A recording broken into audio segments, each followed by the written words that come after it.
Alors l'exercice 23 est donc les applications du théorème des restes chinois. D'accord. Donc je vous rappelle l'énoncé et la façon de résoudre ce théorème. Si x est congru à a modulo m, on cherche à résoudre x congru à a modulo m et x congru à b modulo n.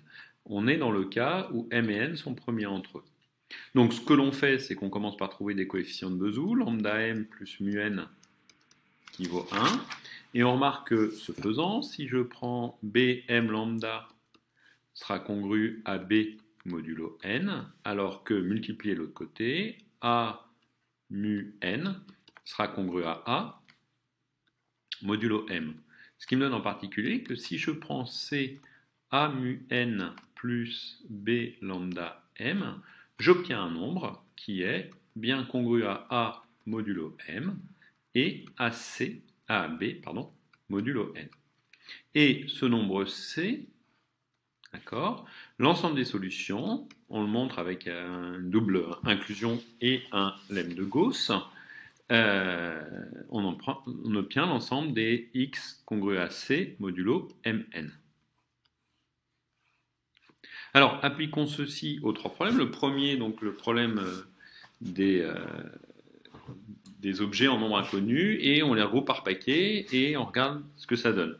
Donc si j'appelle n le nombre d'objets, on sait que si on groupe en paquet de 3, il en reste 2, donc n est congru à 3 modulo 2. Si on les groupe en paquet de 5, il en reste 3, n est congru à 3 modulo 5. Et si on les groupe en paquet de 7, il nous en reste 2, congru à 2 modulo 7. Donc on va appliquer le théorème des restes chinois à chaque fois 2 à 2. Donc je vais commencer par exemple les deux premiers. D'accord. Trouver un coefficient de Bezout qui vient avec, donc pour 3 et 5, et regardez ce que ça donne.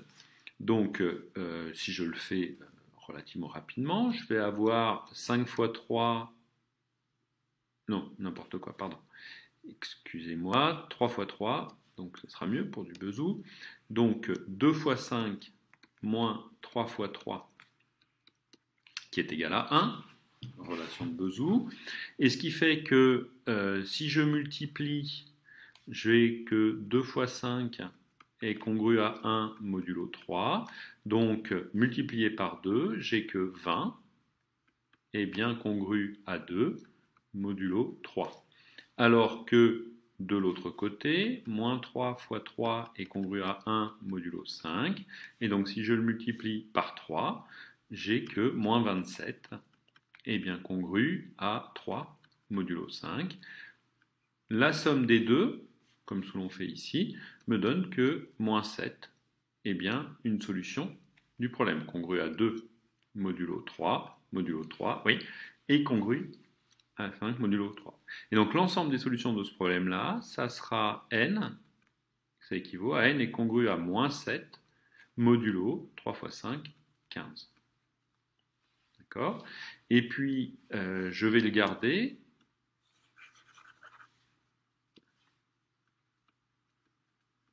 en résolvant maintenant avec n congru à 2 modulo 7. Je vous épargne pas les calculs. On peut. Alors, je vais retrouver pareil une relation de Bezout entre les deux. Alors, elles viennent assez vite. Je peux toujours faire un algorithme d'Euclide. Donc, 15 moins 2 fois 7 est égal à 1. Ce qui fait que 15 est congru à 1 modulo 7. Et donc, multiplié par 2, 30 est congru à 2 modulo 7. Alors que j'obtiens que moins 14 est congru à 1 modulo 15. Pardon.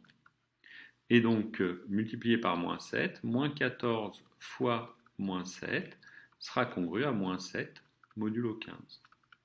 Et en sommant les deux, j'ai donc 30 plus, alors 7 fois 14, 98, ce qui me donne un total de 128 pour C.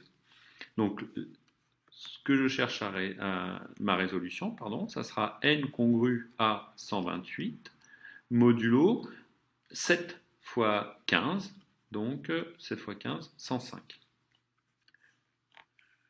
Alors, bien sûr, ma réponse, et là la réponse mathématique, celle qu'on attend dans le problème des restes chinois, c'est probablement le premier reste, ce qui donne, si je prends le reste de la division euclidienne, donc la classe modulo 105, de dire que j'ai probablement 23 objets, d'accord? En tout cas, congrues à 23, modulo 105. Concernant les deux exercices suivants, on va juste faire la mise en équation. Alors, l'année de naissance de l'ancêtre, elle est divisible par 2. Si je retranche 1, elle est divisible par 3, donc n est congru à 1 modulo 3. Si je retranche 2, elle est divisible par 5. Si je retranche 3, elle est divisible par 7. Et puis, si je retranche 4, elle est divisible par 11. Alors, je peux faire un coup de reste chinois sur les deux premiers, ce qui fait que je vais obtenir n congru à 4 modulo 6. Sur ces deux-là, j'obtiens un n congru à 17 modulo 35. D'accord? Et puis, si je reprends ces deux-là, ça fait n congru à 472 modulo 6 fois 35. 6 fois 35, que je le retrouve dans mon calcul, c'est 210. Et donc, je peux prendre modulo 210. Si je prends deux fois, je vais avoir que c'est congru à 52 modulo 210. Donc mon problème me revient à résoudre n congru à 52 modulo 210 et n congru à 4 modulo 11. Là, on va s'en tirer assez bien parce que 210 moins 19 fois 11, quand on reste le reste de la division euclidienne, c'est 1. Et ce qui fait qu'on obtient comme solution, que je ne dise pas de bêtises, en résolvant les deux, donc ici, j'ai obtenu que n doit être congru à moins 10 028 modulo 11 fois 210, c'est-à-dire 2310. Alors c'est là qu'intervient l'indication comme quoi l'ancêtre est un bon chrétien, donc on va dire qu'il est né avant maintenant, et que modulo 2310, il est né après la naissance du Christ, donc dans les entiers positifs. Donc on peut dire que n est congru. Alors je vais rajouter moins 10 fois 28 fois, on va dire 5 fois, plus, pardon, 5 fois 2310, ce qui donnera comme congruence, si je ne me dis pas de bêtises, alors ceci, ça doit être du 0, 5, 5 et 11, 11 000, ce qui fait que quand je soustrais les deux, j'obtiens 1522. Donc l'année de naissance de l'aïeul, c'est 1522 modulo 2310, et donc il y en a un seul qui est compris entre 0 et, mettons que le problème était posé cette année, 2020. Voilà, et puis, ça c'était le deuxième, excusez-moi, et le troisième, le problème se pose de la façon suivante, tant qu'il y a 17 pirates, le reste c'est 3 pour le cuistot. Si il y a 6 pirates qui s'entretuent, ça fait qu'il en reste plus que 11, et quand on partage à 11, il reste 4 pièces d'or avec la méthode de partage. Et puis, le bateau fait naufrage, il n'y a plus que 6 pirates, donc modulo 6. Et là, on a un 5 pièces d'or. Donc voilà le problème à résoudre. D'accord? Donc à nouveau, on va résoudre les deux premiers, ce qui reviendra à n égale 37 modulo 187. Je vous laisse faire les calculs pour le vérifier. Et puis le second, donc congrué à 5 modulo 6.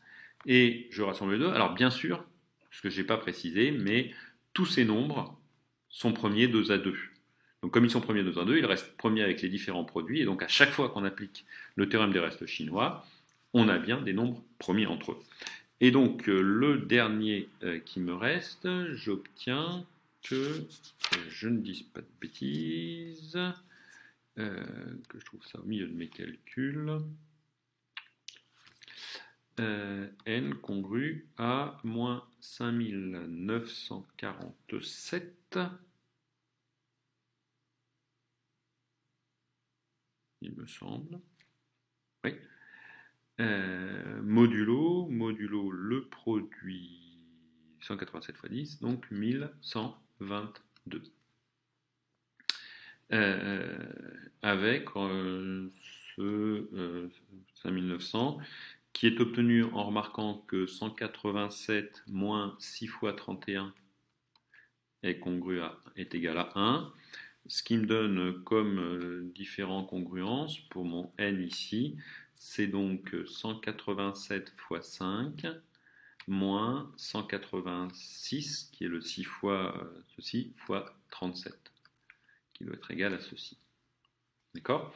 Alors maintenant, je sais que mon nombre n est un nombre positif, et donc je vais notamment remarquer que 6 fois, c'est congru à moins 5947 plus 6 fois 1122, modulo 1122, qui est donc congru à 785, modulo 1122.